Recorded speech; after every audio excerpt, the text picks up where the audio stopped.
The lecture that we're going to start today is on East Asia. Primarily, we're going to focus on China and Japan, but we are going to talk a little bit about Korea. Now, it says chapter 20 because that's talking about the AMSCO book. If y'all are looking for a study book for AP US history, then I would highly recommend the AMSCO book. I use it for tutoring, and I think that it's very easy to read and easy to understand. So if you're worried and you're like, oh no, sophomore year, that might be something to invest in. It's only like 20 bucks. So with this, we're going to talk about the continuities and changes over time with East Asia, particular to China. When we discussed China last, we were talking about it being under the control of the Mongols. Okay, Genghis Khan's grandson, Kublai Khan, had established a dynasty in China. Bless you. It almost looked like you were dabbing. Known as the Yon Dynasty. Now, looking at this date range, 1271 to 1368, which period in our curriculum is that relevant to? Not the second. The first period, because period one is 1250 to 1450. Now, when you're writing an essay or an SAQ, don't refer to the time span as, oh, in period one, okay? Because that means different things for different classes. Our period one starts in 1250. Mr. Farquhar's AP Euro starts in 450 for period one. Mr. Baker's starts in, I think it's like 1450 as well. Okay, so we're in different time periods. Don't just say period one, period two, because outside of this class, that means nothing. Okay, say 1250 through 1750 or whatever your time span is. So that's period one with the Mongols. Now we know that the Mongols are very good at conquering, but they're not so great at administration. So about 100 years after the death of Genghis Khan, you're going to see his empire kind of crumble and go back to its native culture. So that's where we get the Ming Dynasty. Now 1368, that's period one. But then this dynasty ends in 1644, which is in what period?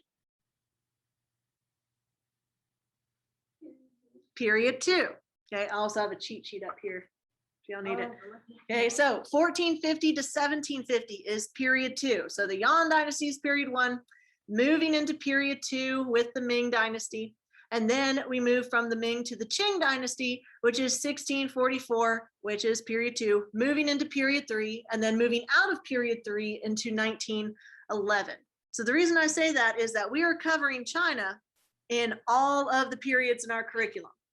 Okay, so some of this is going to be review, some of it's going to be context, some of it's going to be brand new information, but it's important to know how they all connect. So rather than us just breaking it up into period one, two, and three, we're going to talk about all of China and this information, touch on some stuff that you already know about, and then add some additional information.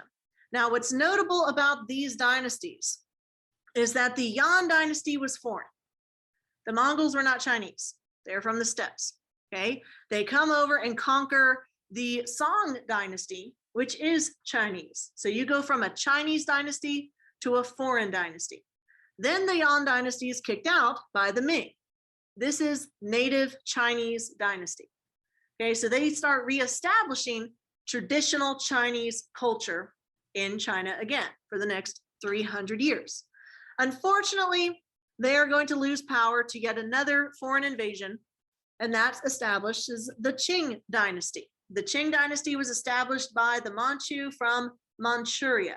They're going to invade and take over and once again eliminate some aspects of native Chinese culture. So if we're looking at the historical thinking scale of similarities versus differences, the Yan Dynasty was foreign, the Qing Dynasty was foreign. The Ming Dynasty was the only one that was native to China.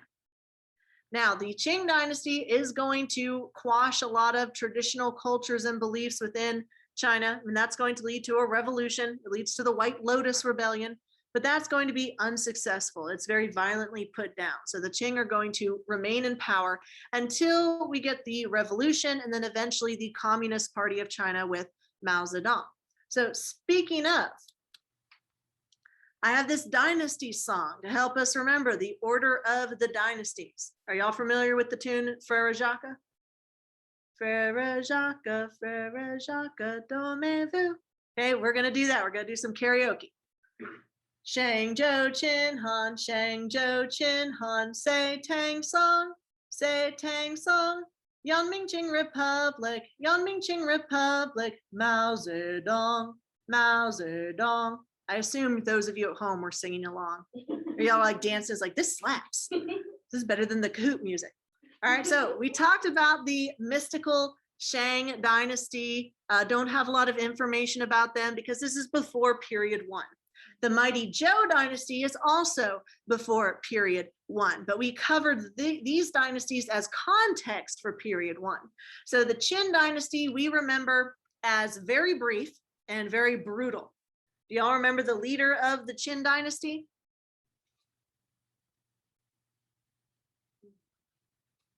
It was Shi Huangdi.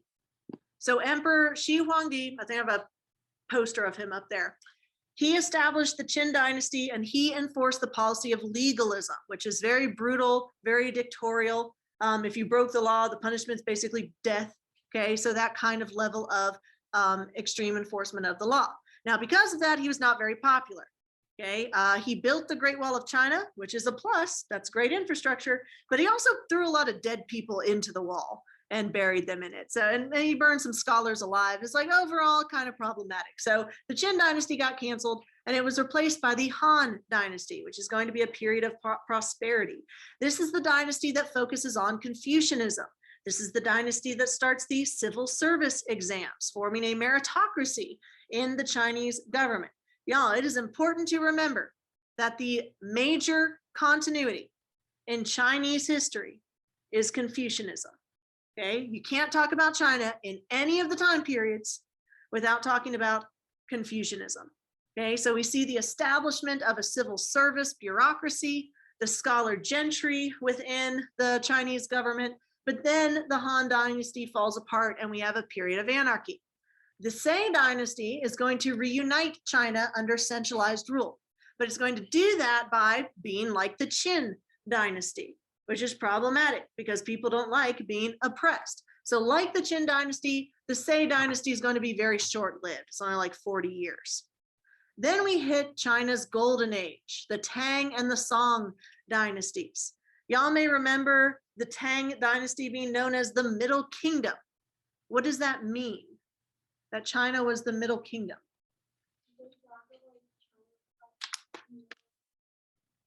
Exactly, they are the center. They are the most important thing. They are superior and everyone else is inferior. Okay, so they have all the best technology. They have all of the best goods. Their economy is awesome. They have tributary states like Japan and Korea and Vietnam. So China was doing really, really well under the Tang Dynasty. But then the Song Dynasty started and they start spending more money in the treasury, especially as the bureaucracy expands and you have a lot of scholar gentry. And y'all may remember that the scholar gentry were put in charge of the military. Now, the scholar gentry were trained in Confucianist thought. That's what you studied to take the civil service exam. But they weren't really trained in military expertise. And so when they go up against the Mongols, they're going to lose big. This is where we move into the Yon Dynasty, which is where we last left off. Does that make sense? All right, so moving into the Ming. As the Mongols are kicked out of China and the native Chinese dynasty reestablishes control, we're going to see China enter into another prosperous time period. Okay, their economy is going to expand. The region is going to become stabilized under their rule for the next 300 years. So we're going to give evidence of this expansion of the economy under the Ming Dynasty. We know that following the conquest by the Mongols, trade increased under the Pax Mongolica, particularly on what trade route? The Silk Road, exactly right. So trade is booming, okay? Now China is going to be exporting mostly luxury goods. What are some examples of luxury goods that they sell?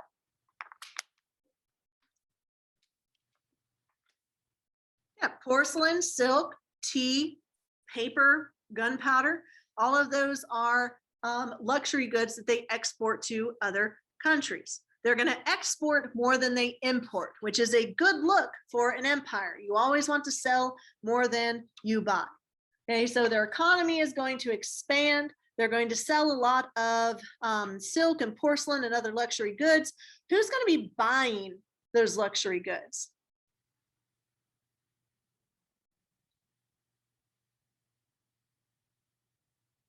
Who has a lot of gold and silver that they came to suddenly? Europe does, exactly. How did they get all that gold and silver that they were using to buy goods? From the Americas, from the New World.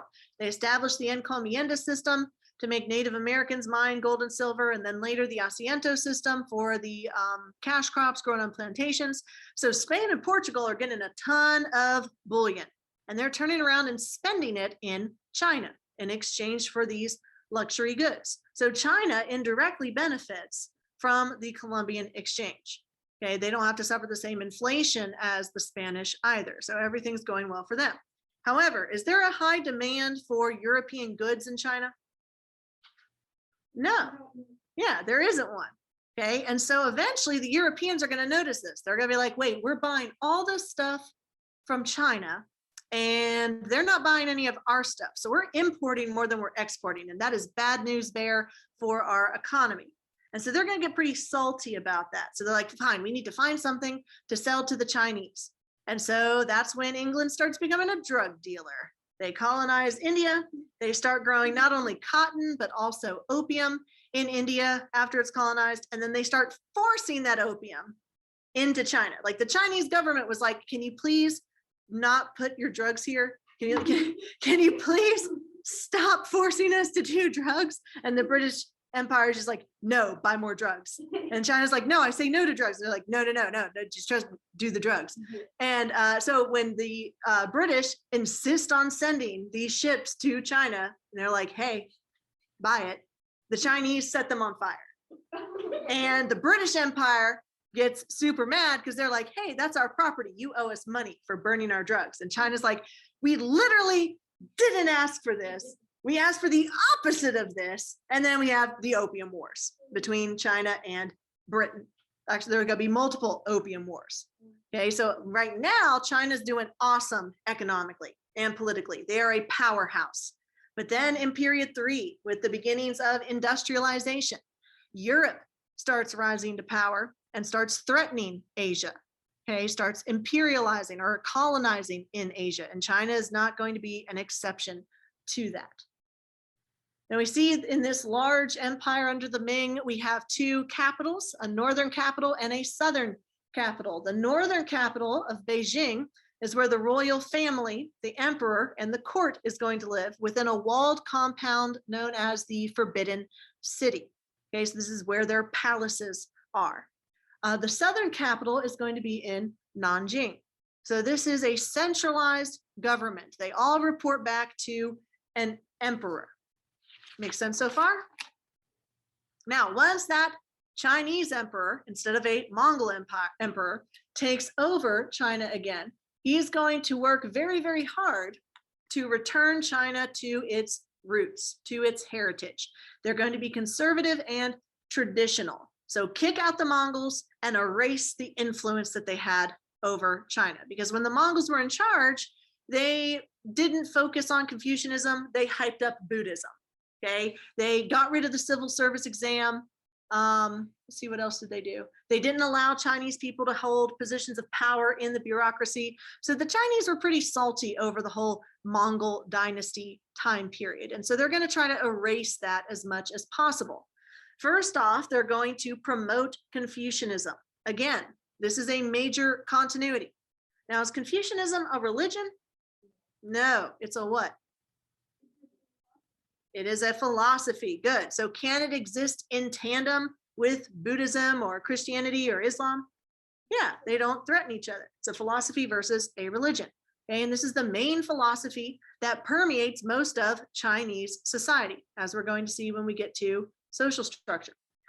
So with civil service exams, this is going to help promote Confucianism because guess what you have to study in order to get a job in the government? You have to study Confucianism, exactly right. Now the Mongols didn't have the civil service exam. And so this is going to be a reinstatement of that meritocracy. Meritocracy meaning that you promote people based on their qualifications rather than just on who they know or who they are or how much money they have. Now, Europe was very impressed by this meritocracy. Y'all may remember Europe was going through the Enlightenment. You know, Peter the Great tried to implement a meritocracy in his military, but for the most part, Europe focused a lot on the aristocracy. They focused a lot on titles and divine right and feudalism. Okay, and so China is going to seem a lot more advanced in comparison, but they have a government that's based on qualification rather than just, oh, this is the oldest son and he gets everything and he inherits this title. Okay, so that's going to be very impressive to the Europeans, in addition to the level of education within China. There is an emphasis on education in China. Okay, the highest members of society under the emperor were the scholar gentry. You had to work very, very hard and study very, very hard to become a scholar gentry and to get this position in the government. So you got a lot of status and clout and wealth. So education is a big thing in China. They're going to improve education by establishing a national school system, which to y'all, you may be like, okay, yeah, public school. What else is new? We've been in it all our lives. But this is a fairly recent development, even in the United States. Y'all may remember that in period 1 and period 2 of our specific curriculum, education was very expensive. Okay, books were expensive and they were rare. Teachers were expensive, tutors were expensive. So if you were educated, it meant you were wealthy, that you had it like that. Okay, because you could afford to buy the books and buy the tutors and all of that. So it'd be like nobles and higher ups in society who would be literate and educated. Okay, now you're taking away that economic barrier. You're making a larger percentage of your population able to access education and then move up in terms of social mobility. Okay, do you want your population to be more educated? Yeah, that's typically seen as a positive thing. Okay, so we see this emphasis on education in China as they reestablish their native Chinese bureaucracy that had fallen into disuse while the Mongols were in charge. So we see a lot of change and continuity here, depending on how you word it. You could say there was a change from the Mongols to the Ming Dynasty, or you could say there was a continuity because of most of Chinese history. There's a focus on Confucianism. It just depends on how you word it. But this is definitely going to fall under continuity and change under time. Are we good so far? Now, like all empires, the Ming Empire is going to expand militarily, but this is going to be a temporary expansion. Specifically, they're going to try to expand into Mongol territory. Now, the Mongols no longer controlled the largest contiguous land empire on earth, but they weren't completely eradicated, okay? They still had some territory up in the steppe lands. And so the Ming Dynasty is going to move into Mongolia and Central Asia in the interest of expansion. Well, the Mongols were down, but they weren't out. In the 1440s, they're going to rise again, go back to their military strategies of faking retreats and using siege weapons, being very cunning with military strategy. And they're going to put up a good fight against the Ming Dynasty. So good, in fact, that the Khan ends up kidnapping the Emperor of China. So not a good look for China. The Khan is like, oh yeah, I got a bargaining chip. I'm going to ask them for A, B, and C and all of this so that they can get their emperor back, because that's a big deal. So he goes to the government and he says, hey, I got your emperor. If you want him back, then you need to do this. And what he didn't expect was the government to say, we don't negotiate with terrorists and you can keep him. They're like, wait, what? You don't want your emperor back? And you're like, yeah, no, he has a brother. We already crowned him. We already put his brother in charge. So like, we got a new emperor, like straight out of the box. Like, so that's obsolete. And you can think of how this would make sense under the mandate of heaven. I mean, under the mandate of heaven, if bad things are happening to you, then you probably don't have the God's favor. So you've been losing these battles against the Mongols, then you get yourself captured by the Mongols. That's probably the God sending a sign to find another leader. So now the Mongol Khan is like, well, what am I supposed to do with this emperor? Like, that he's useless to me now. But he doesn't kill him. He actually tries to marry him off to his sister. And the emperor's like, yeah, thanks, but no thanks. I'm good. I'm fine without marrying into your family. Like, no offense. And eventually the Khan is just going to let him go because like he's useless to him. He's got to let him go back home. So the Mongols do not rise again, but they do harass the Ming Dynasty. But because of this, the Ming Dynasty says, okay, look, we need to beef up our defensive infrastructure. We need fortifications. And what's the most famous fortification in China?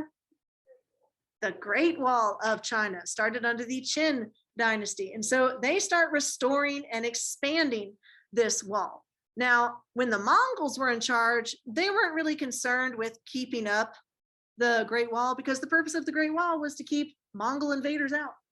And they were already in. They're like, we don't need to keep us out. We're good. Okay. And so once the Mongols are pushed out of the main Chinese empire, that's when the Ming Dynasty is going to start bolstering up this infrastructure again. So here we see another example of a historical thinking skill, causation. Because of the Mongol armies in 1440 and how well they did in battle and capturing the emperor, the Ming Dynasty is going to invest in a wall, invest in expanding that wall. Okay, to fend off northern invasions. Now, is this going to keep them protected forever? No, the Manchu are going to come in and they're going to take over and establish the Qing Dynasty. But I mean, the Ming Dynasty does last for about 300 years. So it does what it's supposed to do. Are we good there? So the Ming Dynasty is living its best life. They have a lot of clout, they have a lot of prestige, they have a lot of power. And part of this is because of their massive treasure fleet. Okay, this is going to be a huge navy, not just for the purpose of battling, not just for fighting people in the ocean, but also for the purpose of collecting stuff from their tributary states. Okay, remember that governments make money through taxes, trade, and tribute. So they're doing a throwback to the Tang Dynasty. The Tang Dynasty collected tribute. The Ming Dynasty is going to collect tribute. So Emperor Yongle, I know it's spelled Yongle. If you want to pronounce it that way to help you remember how to spell it, it's fine. I'm pretty sure it's Yongle. He is going to create this fleet of ships, and he's going to place a Muslim eunuch at the head of it, Zhang Ha. Okay, Zhang Ha is a contemporary of Christopher Columbus. They were alive at the same time. But as you can see in this comparison, Zhang Ha's ship is much, much bigger than Christopher Columbus's ship. And Zhang Ha actually did some exploring, okay? He didn't just sail west and fail upward, landing in a new continent. All right, so this is supposed to display the might and the prestige or the clout of the Ming Dynasty. They go out and collect tribute from these lands, including like they go to Africa and get like giraffes and lions and all this exciting things and bring it back to like the Royal Zoo in the Forbidden City. And so this is all to show off how powerful the Ming Dynasty is. So it gains them prestige and it also gains them new markets. So good for the economy. All right, but what about socially? Y'all may remember that the Ming Dynasty wanted to restore Chinese culture. They wanted to get rid of foreign influences. Well, if you're trading with everybody, then you're probably coming into contact with their foreign influence, with their foreign culture. And that might dilute or pollute the superior Chinese culture. Okay, obviously from the perspective of the Ming Dynasty, much like the Tang, they're going to view their culture as the best and everyone else as inferior. So how are the Chinese going to view the Europeans? As barbarians, as inferior. How are they going to view the Mongols? As inferior. Okay, this is just the mindset that's there. So to prevent this foreign flashy lifestyle that detracts from their Confucianist values, you're eventually going to see a change over time where the Ming Dynasty shuts this treasure fleet down and says, we can't afford to do this anymore. It's a threat to our hierarchy. We want to maintain a stable agrarian society under Confucianist ideals. We don't need these flashy foreign cultures coming in and polluting what we have. And so later emperors, like the son of Yongle, Zhu Gaoji, ended these expeditions and also highly discouraged sailing away from China. So we see the beginnings of a period of isolationism within the Ming Dynasty. So like the Islamic gunpowder empires, the Ming Dynasty is going to isolate. They're going to try to preserve their traditional beliefs and culture. They're successful in that until the Industrial Revolution. Who's going to become very powerful during the Industrial Revolution? Which continent? Europe. The Industrial Revolution starts in Britain. Remember that new imperialism goes hand in hand with the Industrial Revolution, because as they need more raw materials for their factories, they start colonizing. Where do they colonize? Africa and Asia. So they no longer, okay, the Ming Dynasty ended this. They no longer have this treasure fleet to go up against the boats of the British that come knocking, or the boats of the United States. This is called gunboat diplomacy. The United States is going to show up in Japan, for instance, with metal ships, steamships, mounted with metal guns. And the Japanese have samurai swords and muskets. It's not going to be a fair fight. Same thing with China. They cut themselves off. They try to preserve their traditional culture, and it works for a while until the Industrial Revolution, where they start falling behind and Europe starts taking advantage of them. Okay, so that's an important distinction. That's historical significance. What's the historical significance of this treasure fleet? Well, it was really good for China at first, but in trying to preserve their traditional culture and Confucianist values, they shut it down. And there were some unintended negative effects from that in terms of European imperialism in Asia. Does that make sense so far? Oh, another benefit of this is that the treasure fleet actually helped stop piracy in the trade routes that the Chinese control. So the pirates are like, when those ships rolled up, they were like, okay, let's go to the Mediterranean Sea. I don't think this is a good idea. Like there's like 70 of those big ships. We're just gonna slide on out unnoticed. It's like, let's go to the Americas and pirate stuff. All right, last we left off, y'all, we were talking about the treasure fleet under the Ming Dynasty. Remember that it had a bunch of good stuff for China. It brought new markets. It enhanced their reputation. They got to get a bunch of tribute, which made them very wealthy. But then it was ended. Why was this treasure fleet disbanded by Zhu Gaoji? To try to maintain the traditional cultures. Exactly right, to try and maintain their traditional cultures and belief systems. And they were successful at doing that. Remember that they believed that all foreign cultures were inferior and that Chinese culture was superior. And so they didn't want those inferior cultures coming in and polluting their superior culture. Now, the issue with this is that they cut themselves off, or they isolated themselves from the rest of the world. So whereas the rest of the world, like Europe, was industrializing and building steamboats and better guns like machine guns, China and Japan, not so much. They weren't modernizing as much, similar to how the Muslim gunpowder empires failed to modernize because they wanted to preserve their traditions and culture. The only gunpowder empire that did rapidly modernize through westernization was Russia. Exactly right, Mother Russia. This video is in the Schoology lecture series. There's only, I think, 2 videos for this lecture series outside of our YouTube recordings that I'm making. So I would recommend watching that. It's the John Green ones. Did we look at this picture yesterday? Yep, just showing the difference, even though Columbus and Zheng He were contemporaries. All right, so when it comes to maritime empires in the Indian Ocean, okay, we're going to have Europeans very, very interested in the Indian Ocean trade. Why is that? Spices. They want access to the spice trade. And at first, they had to go through the Ottoman Empire. The Ottoman Empire acted as the middlemen for this spice trade, and they jacked up the prices. So the Europeans were like, what if we cut out the middleman and instead we find a route to the spice trade? Which European country found that route first? Portugal. Okay, which explorer found it?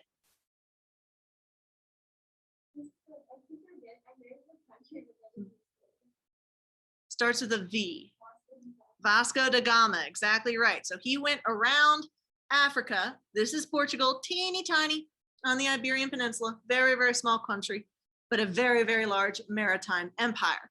So it goes all the way around Africa to get to India, to get to the spice trade. In addition to building their empire in India, they're also going to build their empire in the Americas, and primarily what is now today known as Brazil. So very tiny country, lots of empire to manage. That's going to be a problem. So keep that foreshadowing in mind. So as the Portuguese made their way around Africa to India, okay, they couldn't just colonize the land that they came across. Why couldn't the Europeans colonize Africa? Why were they stuck on the coastline instead of the interior of Africa?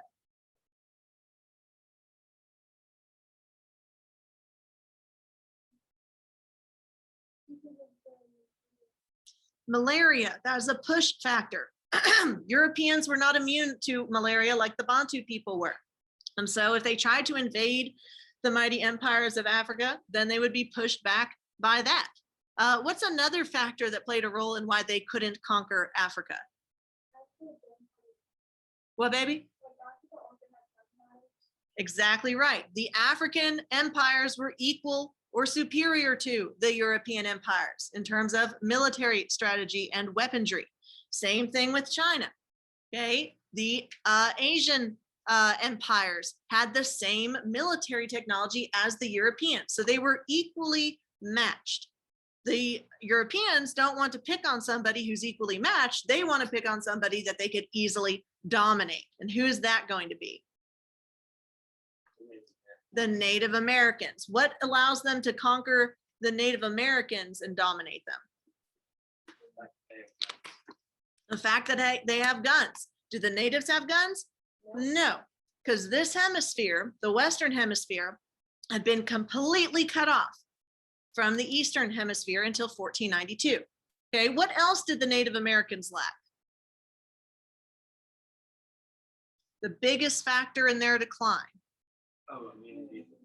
Immunity to diseases like smallpox. Okay, so you have smallpox and guns. That allows the Portuguese and the Spanish an edge when it comes to colonizing and exploiting the New World.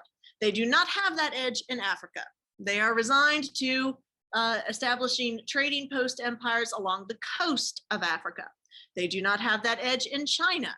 Okay, so they have to play nice if they want to get China on their side. Okay, so they find a monopoly on the spice trade by going around Africa to get to India, but they can't dominate in this area like they could in the New World for the reasons that we have just discussed. So now if the Portuguese want to build a relationship with China, they can't go in guns a-blazing, they have to go in diplomatically. So they are going to try to create a cultural link through conversion to their religion. And we've seen this before, y'all. The Byzantine Empire needed an ally, and so they sent missionaries where? To spread Eastern Orthodoxy. To the Kievan Rus, exactly right. And that gained the Byzantine Empire an ally to the north. They were linked culturally. So now Portugal is going to try the same thing with China. Now, what religion do the Portuguese follow? They are Catholic, exactly right. Y'all, this Iberian Peninsula, super duper Catholic. Portugal and Spain, they're like the most Catholic. In fact, the most Catholic of the Catholics was the Society of Jesus, known as the Jesuit Order, founded by Ignatius Loyola following the Protestant Reformation. Now, the Jesuits had 3 goals. First goal, eradicate heresy. And heresy was anything that was not Catholicism. So Protestants were included, other Christians were included. The second goal was to spread the gospel. So proselytize, send missionaries. The third goal was to expand education. The Jesuits are very well known for their renowned colleges and universities within Europe. Okay, so with those 3 goals, they have to try to get China to like them. Well, they can't go in with number 1, eradicate heresy, because China would squash them. They can go in, however, with spreading the gospel and spreading education. And so the Chinese are going to respect the Jesuits because that respect goes 2 ways. Okay, so how did the Jesuits respect Chinese culture? Well, number 1, when they came over to proselytize and to convert people to Catholicism, the Jesuit missionaries learned how to read and speak and write Mandarin Chinese. Now, is that impressive? Yeah. Chinese is one of the most difficult languages in the world to learn. When I was working at Maxwell Air Force Base at the Culture and Language Center, they had classified a language like Spanish as a level 2 for difficulty. Chinese was a level 5. To be fluent in Chinese, you have to know over 20,000 characters. Now, how many characters do we have in the English alphabet? 26. 20,000. And that's not even all the characters in Chinese. They have over 42,000 total.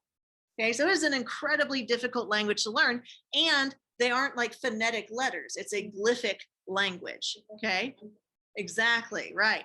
Unlike Korean, which is phonetic, or English, which is phonetic. Did y'all know what the other hardest language in the world that was also a category 5 up there with Mandarin? English. Oh, yeah, I see that. Yep, because we don't follow our own rules. Y'all, English is basically every other language hiding in a trench coat. Okay, we just take rules from random areas. We're like, okay, some Latin, some Greek, some German, some Spanish. We're just going to throw it all together and then see what comes out. Like, we just don't follow our own rules. There's always an exception to one of our rules. Like I before E, except after C. Words that don't follow that. Yeah, exactly. And then like how we pronounce the things we spell, like knife, we should be pronouncing that knife. Yeah, knife. I'll die on that hill. It's like, that's how we should just make it happen. We should start pronouncing it, like let it catch on, knife. And then I had some other students who told me some words that they're just like, yeah, no, I always mispronounce it because it's hard. English is hard. Okay, so English and Chinese are up there as the most difficult languages in the world. So instead of making the Chinese learn Portuguese, the Jesuits met them where they were comfortable. They learned how to read and speak Chinese. They also respected Confucianism. Well, wait a minute. I thought that the Jesuits wanted to eradicate heresy. If they wanted to do that, why are they cool with Confucianism? Exactly right. Because Confucianism is a philosophy, not a religion. Okay, so they're not counterintuitive. It's not like they worship Confucius as a god. It's just a way of life. Okay. In addition to that, the Jesuits are also going to share their expertise in certain fields. They're going to share education and knowledge about the scientific revolution, about the Enlightenment, and education is highly valued in China. As we saw under the Ming Dynasty, they expanded the national school system. Their bureaucracy is based on a meritocracy that requires education in Confucianist philosophy. Okay, so we see that they have a foundation upon which to build rapport. Now, despite this, despite the fact that the Jesuits were so highly respected by the Chinese, even as foreigners, are we going to see a mass conversion to Catholicism in China? Nope, because Catholicism is foreign. Okay, we already have Confucianism and Buddhism in China. That must be superior to these foreign religions. Okay, so you don't see a widespread conversion event happening throughout China, even though the Catholics do try. Are we good so far? Now, even though Portugal is the first one to establish this maritime empire, they're not going to be able to hold on to it for long. Okay, one of the major factors being the size of Portugal. They are not going to have the population, the manpower, or the amount of ships to control an empire of this scale. Okay, and other countries are going to start surpassing them. Additionally, their own merchants are going to start undermining the policy of mercantilism. Now, mercantilism is a term that you're going to need to know every single year at LAMP. You're going to need it this year, next year, junior year, and senior year. Can anybody tell me what mercantilism is?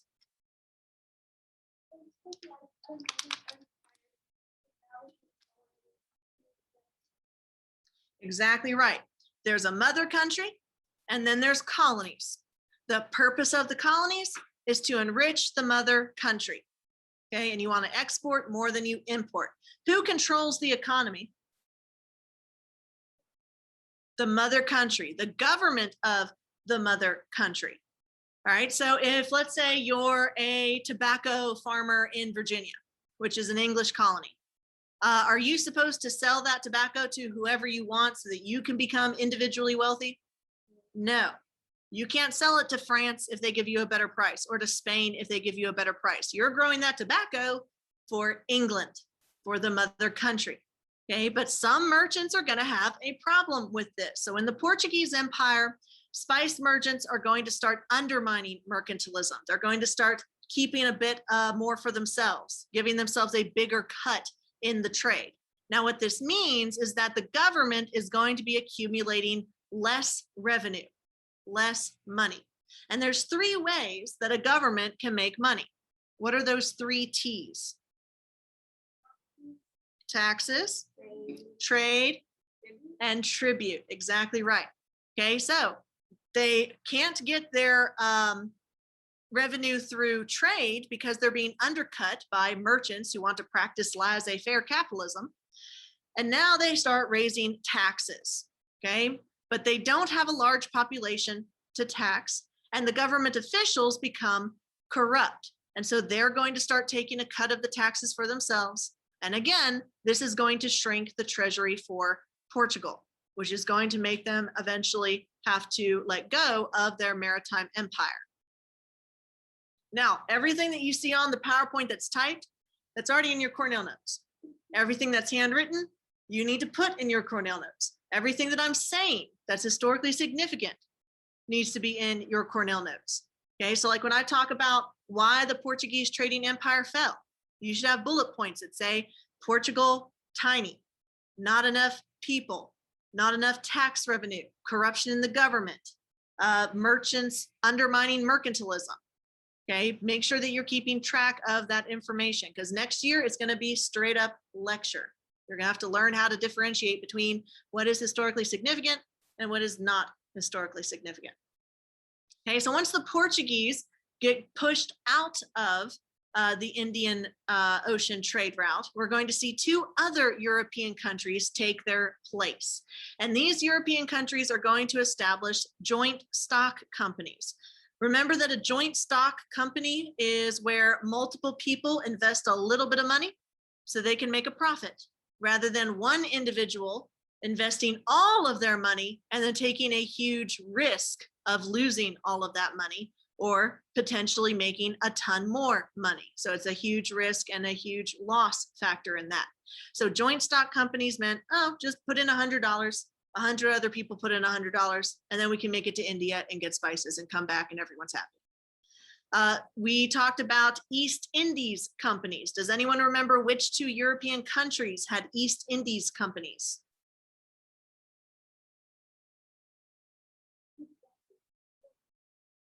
No, wasn't Portugal and Spain, because now they're kicked out. The question was, there were two major East Indies companies, okay, joint stock companies. Which two European countries controlled those joint stock companies? The Netherlands is one of them. You have the Dutch East Indies Company. That's one. Dutch East Indies. Then who else? Who else was all loitering around India a lot during this time? Britain. You have the British East Indies Company. Okay, y'all, those are important terms to know.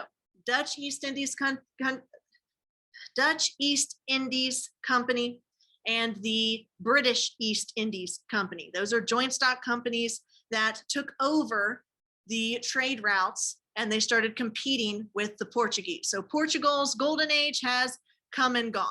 Okay, now it's Britain's turn. That makes sense so far? All right, so all of that's under the Ming. At the end of the Ming Dynasty, they get rid of the treasure fleet, they increase taxes, things aren't going so well. And we know that when things aren't going well, that tends to lead to what in China? What do the people tend to do?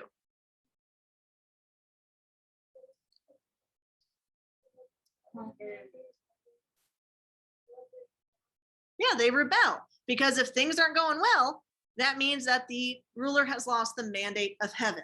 Okay, it's that loophole. If things are going awesome, the gods must be pleased, we let them stay in charge. If things aren't going so well, well, it's time to kick them out. Let's get a new leader. Okay, so in the response to increased taxes on the peasant class, the peasants under the leadership of Li Zicheng are going to lead a revolt against the Ming Dynasty. Now, Li Zicheng is not going to be able to pull this off by himself. He gets help from foreign allies, and those allies are the Manchu. They come from Manchuria, but they pull a sneaky on Li Zicheng.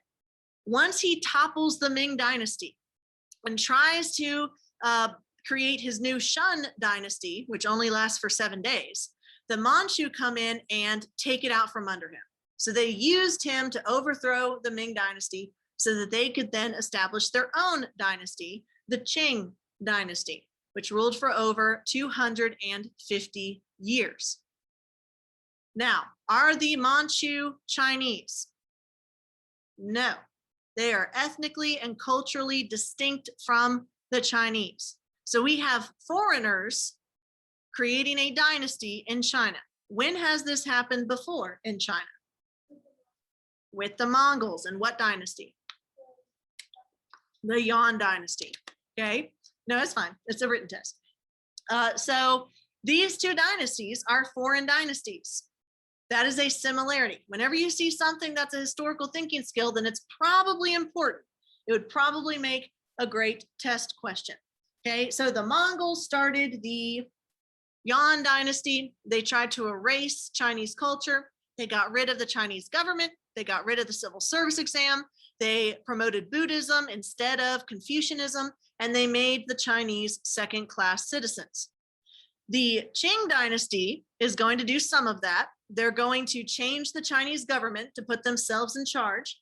They're going to treat the Chinese like second-class citizens, but they're not going to erase Confucianism or the civil service exam. Okay, so we do see some differences there. Also, the Mongols were religiously tolerant. The Manchu are not religiously tolerant. So we're going to see some oppression against the Muslim population in China. Okay, so how did the Qing Dynasty change China? Okay, this is a historical thinking skill. Continuity and change over time. The biggest one here is going to be change because the change was drastic. Because the Manchus viewed themselves as superior to the Chinese, they're going to try to eliminate Chinese culture and replace it with their own. Some SFI to back up that claim includes Qs. Okay, these are braided pigtails. And I know it says Q-U-E-U-E. It's just another thing in English, like, why do you have all those letters? You could just put the letter Q and then leave it at that. But no, they have to add all of those extra syllables. If you want to call it Quay, so you can spell it right on the ID quiz, I mean, you do you, it's a written test, perfectly fine. But these are braided pigtails for the men. Now, the Ming Dynasty, their fashion statement with hair was, just a top knot, basically a man bun. But under the Qing Dynasty, you had to wear a Q. And when I mean you had to, I mean you had to. Otherwise, they would execute you. So resisting this Manchu culture would lead in your death.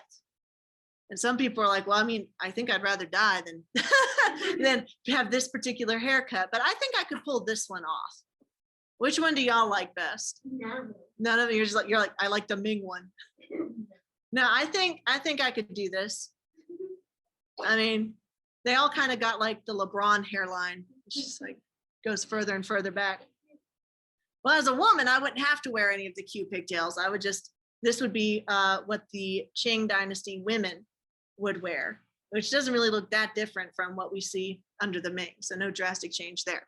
Okay, but it is going to be a method of enforcing their rule, getting rid of Chinese culture and replacing it with a foreign culture. They're also going to keep the powerful government positions for the Manchu. The Chinese no longer control their own government. Now, even though the Manchu replaced the Chinese in positions of power, this doesn't mean that they're going to completely get rid of Chinese practices. They do keep the civil service exam. So that's an example of a continuity. And since they kept the civil service exam, that means that they must also be keeping Confucianism, because the civil service exam tests you on Confucianism in order to pass to get that scholar gentry position. Okay, are we good so far? Any questions?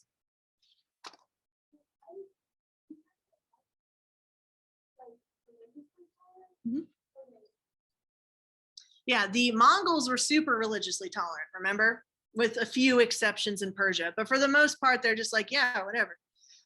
The Manchu are going to be very discriminatory against the Muslims in China, which we're about to talk about under Emperor Kang Shi. Okay, now Emperor Kang Shi is the exception to the claim of religious intolerance. He was actually chill. Okay, he was religiously tolerant. And because of that, he is going to rule over a period of stability and peace and expansion. Okay, because remember, if you're religiously tolerant, do people try to overthrow you? No. If you're being oppressed, then yeah, you're more likely to have something to say to the emperor. But if you're allowed to practice your religion, then you're just like, okay, fine, I'll let you be in charge. I guess this is it. So Emperor Kang Shi was a Confucian scholar and poet under the Qing Dynasty. And we're not going to talk about every Qing emperor over the 250 years that it ruled. We're just going to talk about like the top ones. He was able to expand the empire into new territories, conquering Taiwan, which is still a point of contention in the modern day. Taiwan claims to be independent from China. So there's a one China policy where Taiwan is a part of China.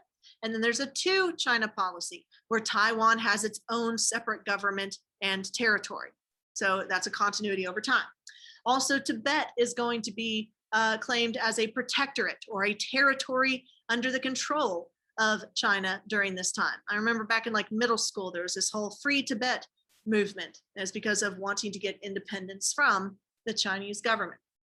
Unlike his predecessors and successors, he is going to be religiously tolerant, which again contributes to that period of stability and peace during his rule. And he's going to expand education. Now, the SFI, to back up that claim of expanding education, are the works that he has produced. He doesn't write them himself, but he commands people to put it together, including the Kang Shi Dictionary and the collection of books. Now, the Kang Shi Dictionary standardized the Chinese language for the 18th and 19th centuries. This was a dictionary that contained over 42,000 Chinese characters. So standardizing it, codifying it, okay, making it more uniform across the board, okay, which is a uniting cultural factor in China. If you're all using the same characters and all the same terms and it's unified instead of being more dialectical or vernacular. Does that make sense so far?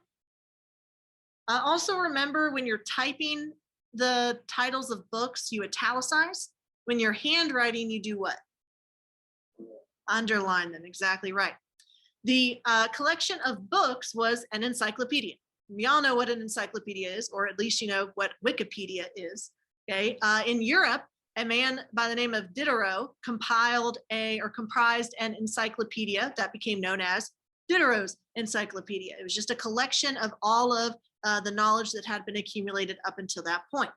Emperor Kang Shi is going to commission a similar project in China called the Collection of Books. So just another codex of all of the information in a few volumes, kind of like an encyclopedia set, if you've ever seen one of those. Okay, so things are pretty cool under Emperor Kang Shi. Things are going to get decidedly not cool under Emperor Qianlong. He, like his predecessor, is going to expand the territory in China, but he's going to be kind of brutal when it comes to taking that territory, particularly as the Qing Empire moves into Xinjiang. Okay, as they move into Xinjiang, there is a large Muslim population there known as the Uyghurs, and I'm going to type that in the chat. I think I'm spelling it wrong. You may have read about them recently in the news where there's still current conflict over persecution of the Muslim population within China today. Okay, so it's like current events that are going on as well. And so this Muslim population was practically wiped out in a genocide against them during Emperor Qianlong's rule. So this is where we get the whole, oh yeah, they were religiously intolerant. Whereas the Mongols were just like, yeah, go be Muslim, it's whatever. Okay, so they move into this territory, they take it over, they establish the Dalai Lama in Tibet, which is the political and spiritual leader of that territory, but he reports back to the emperor, and he's going to continue to try to expand militarily. Now, some of this military expansion is going to be successful, some of it's not going to be successful. For instance, he tries to reestablish Vietnam as a tributary state. Now, y'all may remember that under the Tang and the Song dynasty, Vietnam resisted Sinification, which I just typed in the chat. What is Sinification?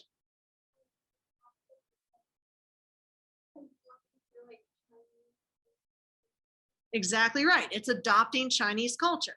Now, Japan willingly adopts Chinese culture.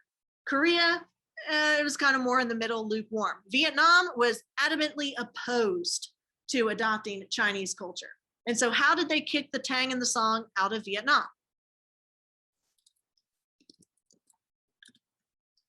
What kind of warfare did they use? Guerrilla warfare. Okay, and so that was effective.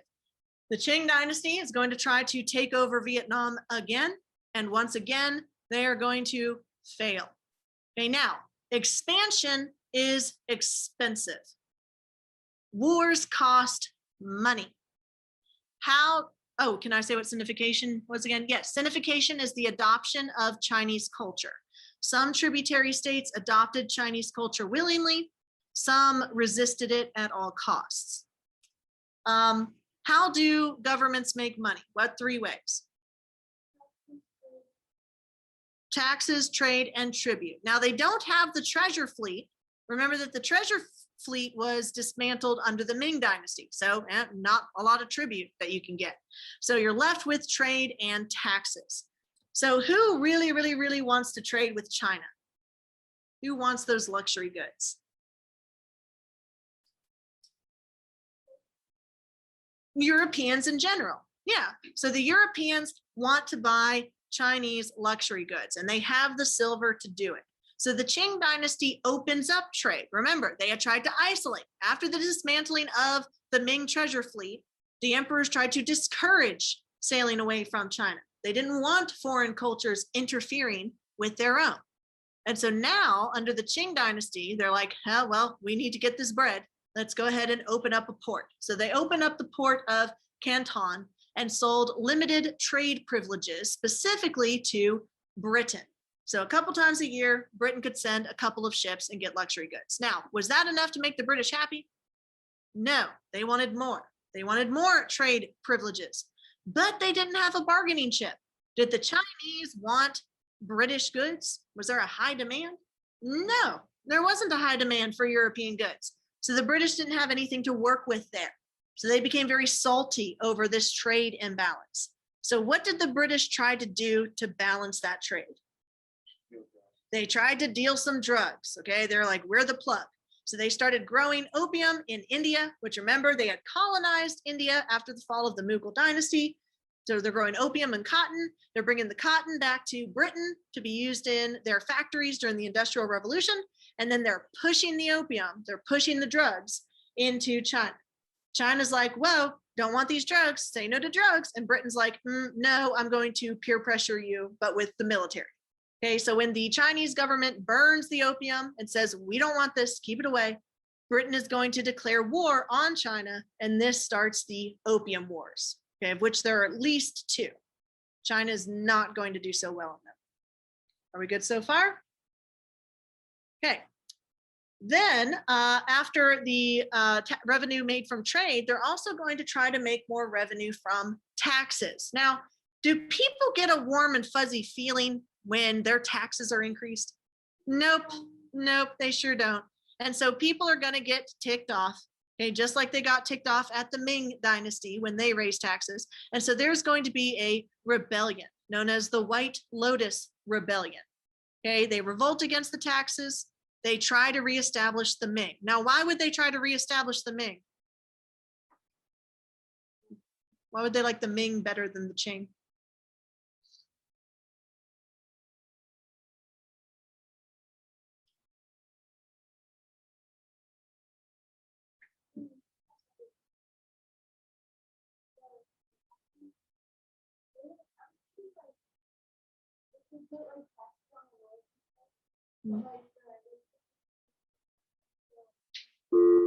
Teachers, please excuse this interruption for one afternoon announcement. If you teach grade 9th, 10th, 11th, please check your boxes for a career interest survey that the kids have to fill out. And there are directions that are included with that. Once you're done, please return those back to the guidance office. Thank you and have a great day. The civil service exam was continued. Well, who runs the Qing Dynasty? The Manchu, the foreigners. Who ran the Ming Dynasty? The Chinese, the natives. Okay, so they want to restore native Chinese rule to China. They are unsuccessful. Okay, this rebellion is going to be put down brutally with over 100,000 deaths as a result. So the Qing Dynasty is going to continue to rule for over 100 years after this rebellion. So I guess they maintained the mandate of heaven because they were able to maintain rule. And the Qing Dynasty does bolster up their economy in response to this need for more revenue. So in terms of economic changes, China was primarily agrarian. I'm going to type that word in the chat for y'all. What does agrarian mean? Exactly, they focus on agriculture. Okay, the opposite of agriculture is manufacturing, industry. Now, Europe is going to start industrializing first. Specifically, the Industrial Revolution begins in Great Britain. Then it's going to spread throughout the rest of Europe and into the United States. The Eastern Hemisphere is going to be, or the further east, is going to be much slower at industrializing. So eventually China is going to industrialize, but their main focus is going to be on agriculture. Okay, so they are proto-industrial. Proto referring to the first version of something, like a prototype. So overall, they're still focusing on agriculture. Now, this is going to be a problem for the Chinese economy due to the fact that across the world, populations are increasing. So the population in China is increasing. There's going to be a land shortage because of this population increase. And so the government, since this is a mercantilist country, is going to take control of the economy. They're going to make a law limiting the amount of land that one individual can own. Okay, remember that under mercantilism, the government controls the economy, that you want more exports than imports. Okay, so has this ever happened in China before? Have we ever had a land shortage and then the government getting involved in that land shortage?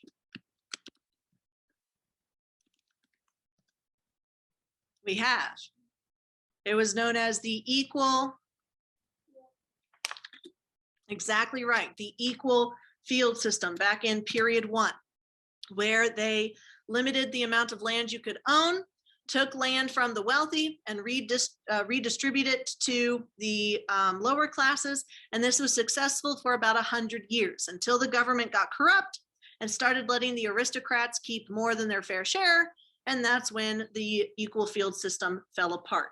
Okay, so the Qing Dynasty is going to repeat that from the past. They're going to limit the amount of land a person could own. During this time, exports, particularly exports of luxury goods, are going to increase in China. So things like tea, silk, and porcelain are going to be bought with silver. Who's going to be buying these luxury goods? The Europeans. Where do they get all this silver from? The Americas. Good, from the age of exploration. Since China is exporting more than it's importing, that means that they are very wealthy. You want to sell more than you buy. That's also a tenet of mercantilism. Lastly, but still importantly, the Chinese are going to institute a tariff on goods. A tariff is a tax on traded goods. This is a word that you need to just go ahead and put into your vocabulary, because guess what? Next year, you're going to be talking a lot about tariffs.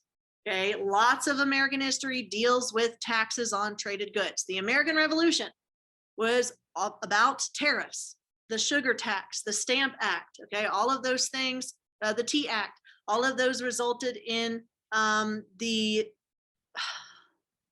revolutionaries breaking off from Great Britain. They were upset about the lack of representation over taxation, specifically the taxes on traded goods. They also have fun tariffs like the Tariff of Abomination that almost led to a civil war before the actual Civil War. So go ahead and file this away as important information. A tariff is a tax on traded goods. So they're going to be taxing goods coming in from foreign markets, which means that they're going to make money off of it. Are we good so far? All right. With Chinese society, we're going to see a lot of continuity. With arts and literature, we're going to see a bit of change. What is the biggest continuity in Chinese society?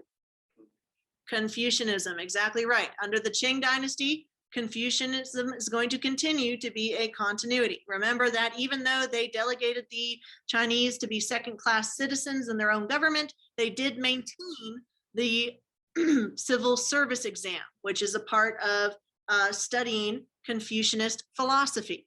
Now, under Confucianism, there's the belief that if you want to maintain a stable society, you need to maintain the 5 fundamental rules, the 5 fundamental relationships. Those relationships include the emperor and the citizen. Hold on one second while I write this down. Okay, the emperor and the citizen, the father and the son, the husband and the wife, the older brother and the younger brother, and the friend and the friend. Okay, there's someone in power, and then there's someone who's subservient. If you are subservient, then you need to stay subservient. If you try to overreach your boundaries, then that's going to disrupt society. If you're the dominant, then you're supposed to stay dominant. If you start being subservient to the other party, then that's going to lead to instability in society. So Confucianism focuses very heavily on maintaining a stable agrarian society through these traditions and relationships. So within Confucianism, the most important social unit is family. It's family above all else. And as a collectivistic society, and I'll type that in the chat for y'all, collectivistic society, they value the group over the individual. Family is a group, hence it falls under that collectivistic mindset. This is the opposite of individualistic societies, where the individual is prioritized over the good of the group. Does that make sense so far? The 5 relationships: emperor, subject, husband, wife, father, son, older brother, younger brother, friend and friend. The only ones that are equal are friend and friend. So you have to fulfill your roles within those fundamental relationships in order to maintain a stable society. Also within this society, we're going to see another continuity, the continuity of the patriarchy. Women are going to be subservient to men in the patriarchy. Men tend to dominate positions of power. Now, if I were to give a piece of SFI to back up that claim that the patriarchy continued in China under period 2, the evidence I would give would be the continuation of foot binding. Who can tell me what foot binding was? Yes, baby. It's when the young, they would start them off young, but they would tie their toes like under their, right? Mm-hmm. I think so. Under their feet, and they were, anyway, they were trying to get their feet smaller, because if you had really small feet, then you could like go up in society. Exactly right. You have smaller feet. Yeah, small feet in women was a social status, because could these women walk or work? Nope. So it showed your status. You were wealthy enough to have an unproductive member of your family, okay, that could just sit there and be pretty. So it was a social status. They would take these young girls' feet, break them repeatedly, bind them up, and then they would misheal, okay, into that shape of like a 3-inch long foot. Okay, so tiny, tiny feet. Is this good for women? No, it's painful. Okay, it's a part of the patriarchy because the role of women wasn't to have a role in government or to have jobs or independence. Okay, it was very patriarchal. So we have two major continuities, Confucianism and the patriarchy, which the patriarchy is going to be a continuity like literally everywhere. So in terms of the artistic golden age of China under the Ming and the Qing dynasty, we're going to see the development of a new genre in literature, the genre of fiction. Now, what is fiction? Not real, like fantasy. Okay, so Twilight, Harry Potter, okay, all of that is fiction. Now, in period 1, we didn't have a lot of fiction. We had a lot of religious texts, knowledge texts like medical codexes or languages or philosophies. Why is that? Why would in period 1 we would see more of a focus on useful information, but in period 2 we see more leisure reading emerge? Because more people could read. In period 1, who could read? Men who were wealthy. Okay, so wealthy people, usually men, were educated enough to be literate. And that's because books were very expensive and rare. Why were books so expensive in period 1? Exactly right. I think all three of you said it. They didn't have a printing press. So if you wanted a copy of a book, you would have to pay somebody to hand write it. Is anyone going to hand write the entire novel for Twilight so that someone can read it? No. Okay. But you'll have people who are like, okay, I need a copy of the Bible, kind of an important book. Okay. So those are mostly going to be the books that we see in period 1. After the invention of the Gutenberg printing press in the 1450s, we see that books can be made much more quickly and cheaper. Okay. So this is going to allow for the flourishing of books, all right, to spread throughout the world. Thus, as a result, you're going to see the development of reading as a leisure activity more so than an educational purpose, because more people can read and more people can buy these books. Okay, so the three examples I have listed here, the Journey to the West is the most significant, okay, because it is the first modern novel. It was published in the 1590s. Okay, so we see the beginnings of a new genre in literature under the Ming and the Qing dynasties. Are we good so far? Now, since this is typed, how should I have indicated that these are books? Italicize it. What if I had handwritten them? Underlined, exactly right. I think Journey to the West is one of your ID terms as well. So we finished with China in period 2. Now we're going to move on to Japan. Now y'all may remember that Japan was very feudalistic, meaning that power was based on land and land ownership. Within the social hierarchy of Japan, there was an emperor at the top. However, he did not have real power. He was controlled by a military leader known as the shogun. Okay, so from the 12th to the 15th centuries, we see that Japan is controlled by the shogun. Now, the shogun came from the noble class of Japan. What was the name for the noble class in Japan? Not the boyars, but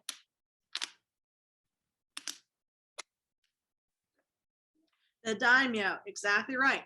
Each of these daimyos had a parcel of land known as a han. In feudal Europe, that land given to vassals was known as a fief or a fiefdom. In Japan, it's known as a han.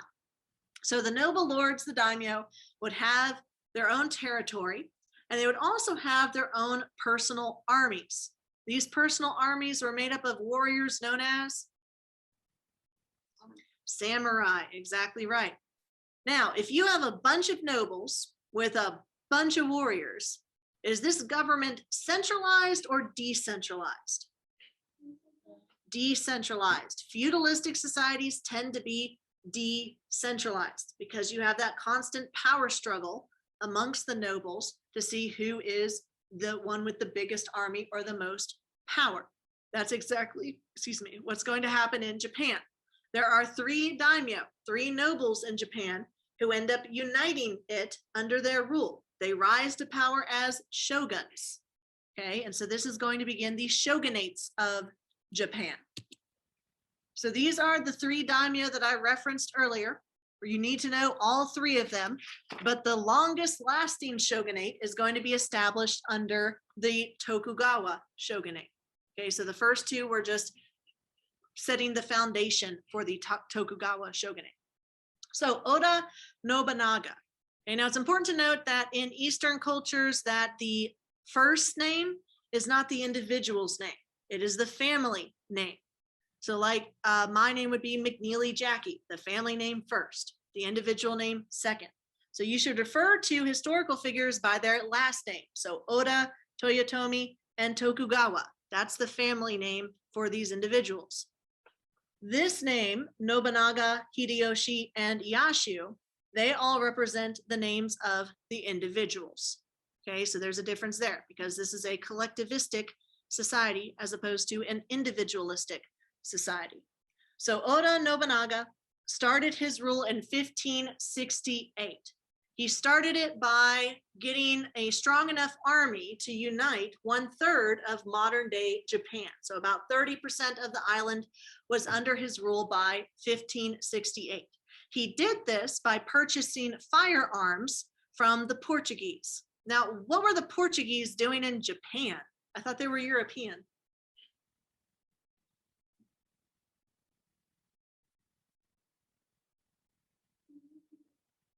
What were the Portuguese doing in Japan? Oh, were they looking for a new route to India? Yeah, they had found their new route to India for the spice trade. So while they're in the Indian Ocean, they hit up Japan for trade.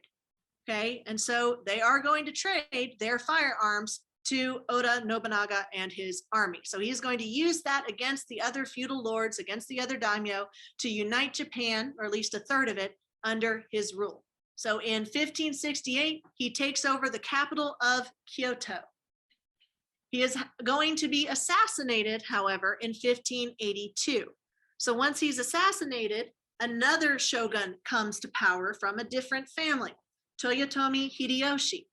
He is going to rule from 1582 until 1598, and this is him over here. Okay, he is going to continue the expansion of his shogunate to control all of modern day Japan. So he went from 30% of Japan with Oda, and then 100% of Japan under Toyotomi. Okay, once Toyotomi dies, there's going to be a conflict that results in Tokugawa Ieyasu taking the title of shogun. And with his rule, he is going to establish the Tokugawa Shogunate. Now, the Tokugawa Shogunate is going to last a really long time. Okay, it's going to last all the way until the 1850s, or almost the 20th century. Okay, so in the mid 19th century. That's extremely long for a dynasty. He's going to rule for only 16 years, but he is a very effective administrator. His period of rule is going to be known as the period of great peace. Okay, so a period of peace and stability under Tokugawa Ieyasu as he establishes his shogunate. Now, like other great rulers that we've studied in world history, he is going to move the capital of his empire. He moved it from Kyoto to Edo, which is the modern day country of Tokyo. So from Kyoto to Tokyo. I believe that that's one of your vocabulary terms as well for this unit. Are we good so far? Now, as the shogun, wait, first off, what are some examples of leaders in world history moving their capitals?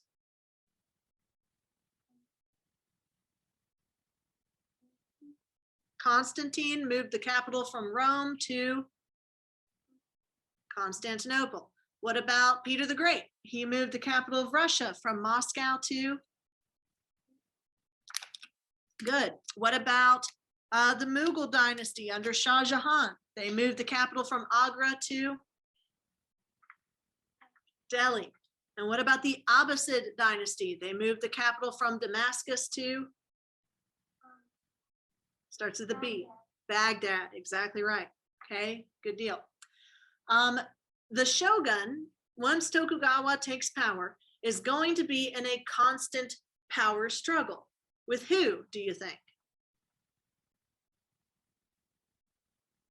Absolute autocratic rulers are always in a power struggle with the nobles. So it's going to be shogun versus daimyo.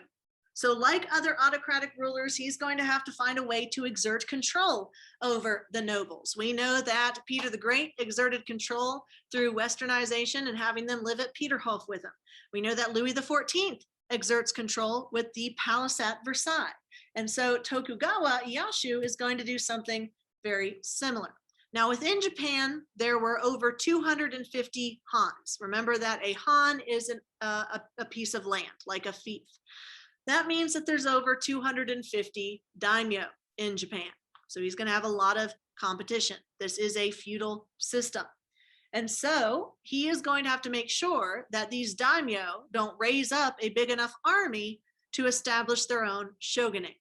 To do this, he's going to control them through the system of alternate attendants. So how this works is the daimyo live at the capital with them. They live in Tokyo. If the daimyo leave, like to go visit their Han, then the family of the daimyo has to stay behind. The shogun keeps the family of the daimyo hostage in order to ensure loyalty. Because let's say that daimyo goes off and betrays the shogun. What do you think the shogun's going to do? Kill the family. Okay, that's a pretty big deterrent when it comes to rebellion. People tend to like their families. Okay, so alternate attendance was if you leave the capital, then your family stays. If your family leaves the capital, then you stay. That's how it works. So he is going to be able to maintain centralized rule over the formerly decentralized Japanese island. Are we good so far? Does anyone need this slide? So when it comes to Japanese society, I've drawn a nice little chart for you to keep track of who is where in the hierarchy. The emperor and the court are going to be at the top of this hierarchy, but remember the emperor is just a figurehead. They don't really hold any power. In fact, if you want to take power in Japan, you don't kill the emperor. Okay, the emperor's family line is going to last a ridiculously long time because no one targets the emperor because they know he is just a figurehead of the government. Instead, they're going to go for the shogun. Okay, so those are going to be the people who face the assassination efforts. The shogun is the military leader who controls the emperor. Underneath the emperor and the shogun, we have the daimyo, the noble class of Japan. Those daimyo have land and personal armies made up of samurai. Now the ronin are unemployed samurai.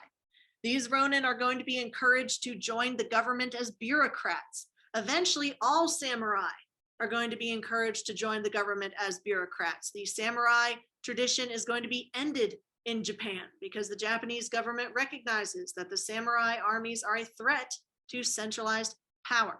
So they want to take them away from the daimyo. Underneath the warrior class, we have the peasants and the farmers. What do the peasants and farmers do for Japanese society? What do they produce? Food. So are they valuable to Japanese society? Yes, because everyone needs food. Hence why they're in the middle of this hierarchy rather than at the bottom.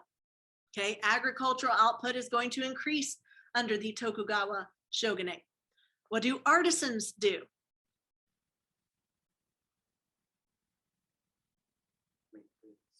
They make goods, yeah, not food goods, not crops, but they can make things like silk.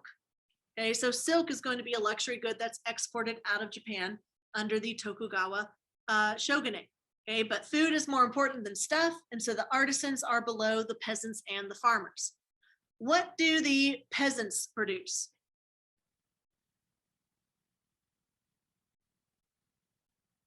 Oh, did I say peasants? I meant merchants. What do the merchants produce? Yeah, they just sell the things. They don't make anything. Okay, they sell things that other people have made. That's why they're so low in the Japanese social hierarchy. They're seen as lowly since they didn't produce, but rather they sold products that were made by others. Now, does this mean that the merchants are going to be poor? No, they have a lot of money. But does money equal social status in Japan? No. Okay, so they're still going to be of low social status. But this isn't something that the Japanese came up with. Where did the idea of merchants being parasitic and lowly come from?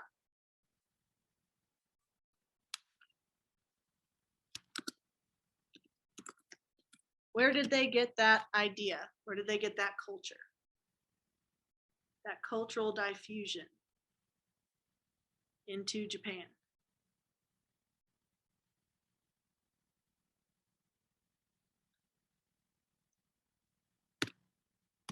Okay, let's start with Cynification. What is Cynification?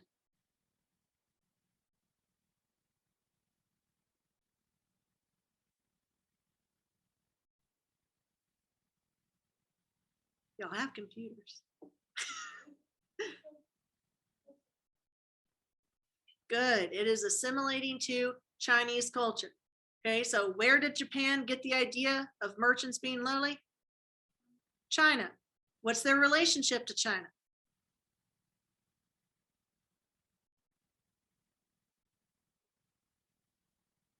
How do governments make money? They were a tributary state, exactly right. So Japan was a tributary state of China. They willingly adopted Chinese culture. China felt that merchants were lowly. The Japanese feel that merchants were lowly. So they're as low as possible on the hierarchy. The only person that was below merchants were the Eta.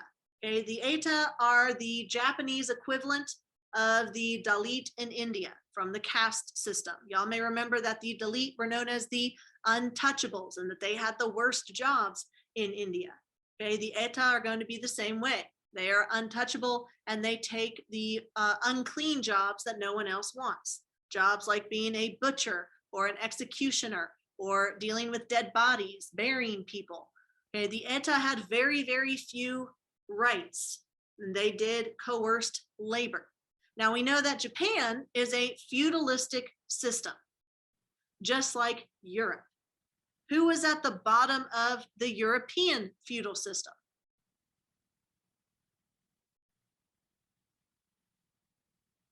They were tied to the land.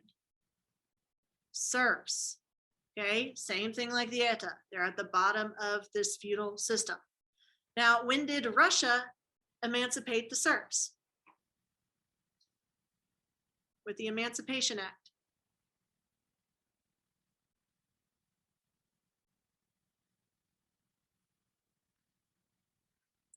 I can hear y'all Googling.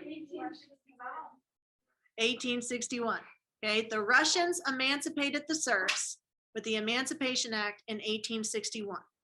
Western Europe had ended serfdom 100 years before that. Okay, now we have the emancipation of the Eta in 1871. So once again, we see a global trend away from coerced labor. Does that make sense so far? Okay, excellent. Are there any questions on this slide? No, we're good. Oh, also banking and paper money. That also comes from China. Remember what paper money in China was called? Flying cash, exactly right, good. This is just a fun fact. Did y'all know that samurai and fax machines existed at the same time? The samurai system ended in 1861. The fax machine was invented in 1843. Oh my gosh, that's so funny. That's how we used to send stuff because we didn't have emails. Okay, if we wanted to send something faster than mailing, we would scan it into a fax, and then another sheet of paper would print at whatever address or phone number we sent it to. You know, probably like, I've never touched a fax machine, so I've had to use one a couple times. You have? It's ancient technology, but samurai and fax machines, contemporaries. Yeah, old email, right? I think it's funny when someone's like, oh, you 3D printed the save icon, and they're just holding up a floppy disk. It's like, that was the OG save icon. Some of you are like, what's a floppy disk? Don't worry about it. You could hold like 2 pictures and they would max out on space. So with arts and literature, just like China, Japan is going to go through a golden age with fiction. Okay, The 5 Women Who Loved Love is going to be the Japanese equivalent of The Journey West from China. Okay, another work of fiction, another example of that genre emerging during this time period. Also, in terms of poetry, the haiku is invented in Japan. This is a 3-line poem, doesn't have to rhyme. It does have to have 17 syllables, 5, 7, 5. Okay, and typically it's going to deal with a topic of nature, okay, or something in nature, like mountains or leaves or a pond, something along those lines. Doesn't have to rhyme. The kabuki, all right, that's not just a restaurant in Montgomery. Kabuki is stylized dance drama. So when y'all think William Shakespeare, okay, you think of the plays that they put on in Elizabethan Europe, right? This is the Japanese equivalent. Okay, kabuki theater is a dramatic play with very distinctive makeup and masks used in order to dramatize the story, to bring people in to the play. Does that make sense so far? Now, y'all may remember that the Islamic gunpowder empires and China isolated themselves because they wanted to do what? What did they want to preserve? Their culture. Japan is going to do the same thing because Europeans come in and they're very disrespectful. What? Not the Europeans. So the Christian missionaries come into Japan and they're trying to spread Christianity. But Christianity is a foreign religion. What religions were already present in Japan? Buddhism. Where did Buddhism come from? It originated in India, then it became very popular in China, and that's how Japan got it, because they were a tributary state of Japan. But what was the native religion of Japan? Starts with an S. Can hear you Googling. It is. Shintoism and Buddhism are the main faiths in Japan at this time. Okay, the Christian missionaries come in, convert people, and then they start getting into conflicts with the other religions. They start burning Buddhist shrines, which is not a good look. So Hideyoshi is going to ban Christians in 1587. No Christianity in Japan because we can't have nice things. Okay, y'all couldn't play nice, so we're kicking you out. They're going to extend this even further under the Tokugawa Shogunate in order to protect their culture from being infiltrated by inferior foreign cultures. Japan completely isolates. By the 1630s, all foreigners are kicked out. Only Japanese people in Japan. The Japanese people are not going to be allowed to leave Japan. So if anyone shows up on the Japanese shore, they're executed.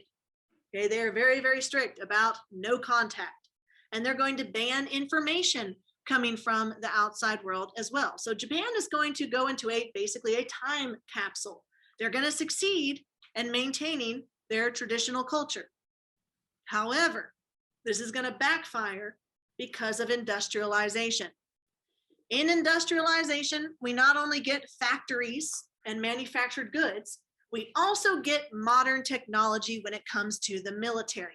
So Britain and the United States, they're going to be building steamboats.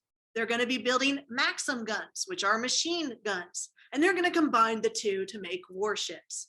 So the United States, in the midst of new imperialism, now remember, under new imperialism, the Europeans and the United States were colonizing Africa and Asia.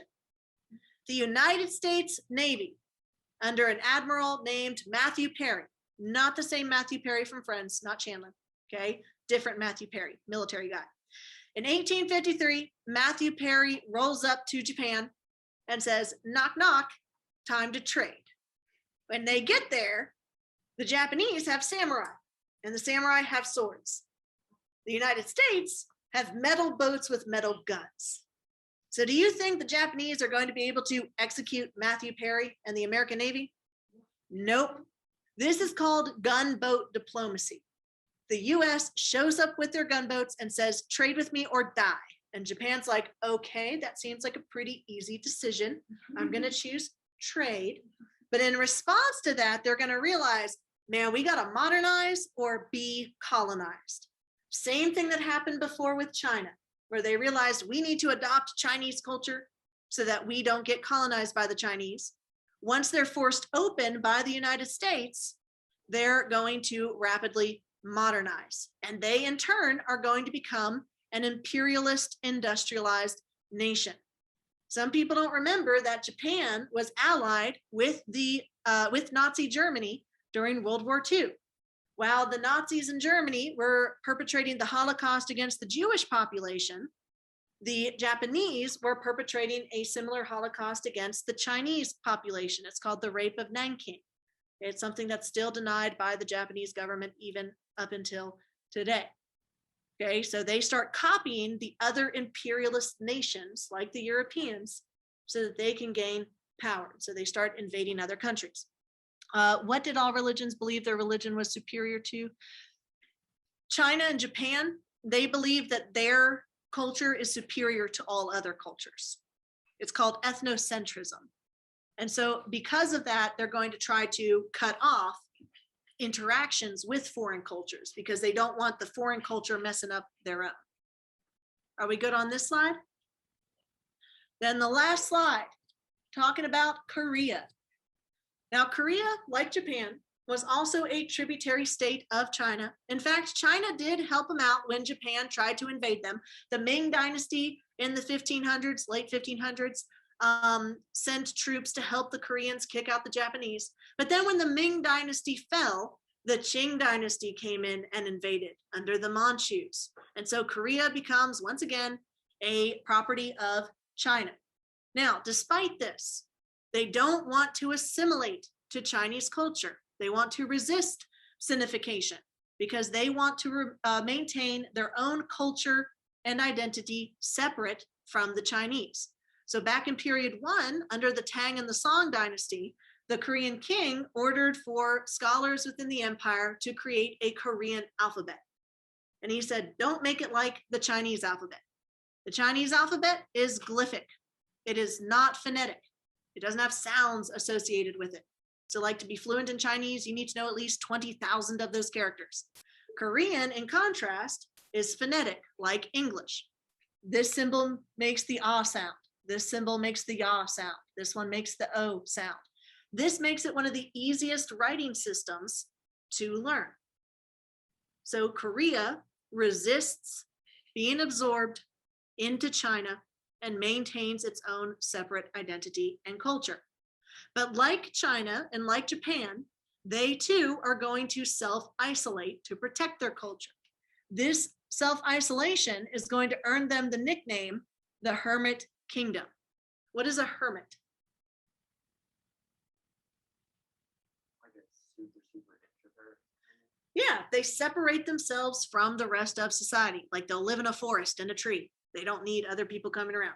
When you think of a hermit crab, okay, hermit crab pulls up into its shell, stays away from other people.